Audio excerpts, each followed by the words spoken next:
Hello again, fellow podcaster, and welcome back to Pod Theory. I'm your host, Jason Cercone, and today it's Pod Theory Condensed, a simple hack for appreciating your audience size.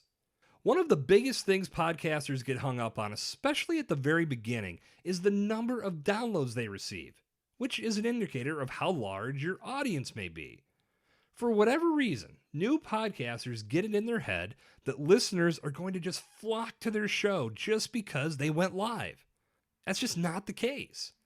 Even if you've established an audience on social media or YouTube or through your email newsletter, it may take a minute for those folks to gravitate to your podcast. Naturally, you'll pull some over to your new platform immediately, but some of those folks may never have listened to a podcast before, so they won't be clamoring for this type of content.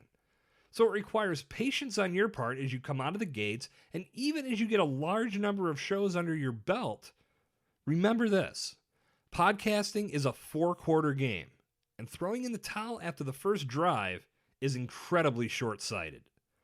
So how do you stay motivated when your numbers are lean? Here's a simple hack. Think of the number of people that you're touching as if they were an in-person audience.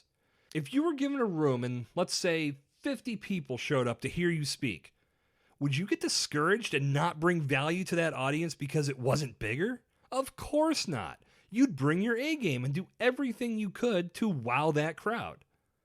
No matter what size your podcast audience is, bring value to your production and captivate everyone within earshot.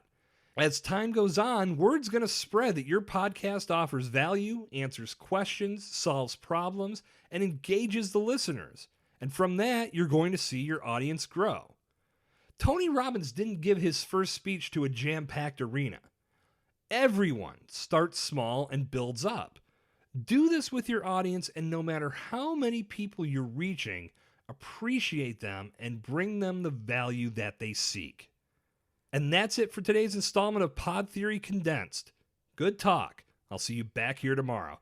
This has been Jason Cercone on Pod Theory.